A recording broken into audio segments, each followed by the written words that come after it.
Hello guys, welcome back to my channel. Today in this video I will show you how you can fix broken link in WordPress. So this is my WordPress site.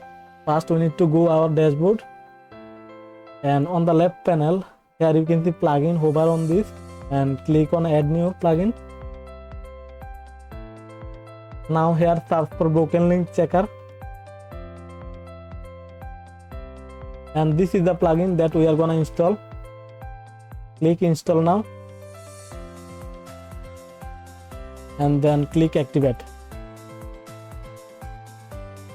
Next, on the left panel here you can see a new option which is called link checker. Hover on this link checker and click on here local hold, click. Now here you will see all of your broken link. In my case I have only one broken link. You can edit this URL or you can unlink this URL.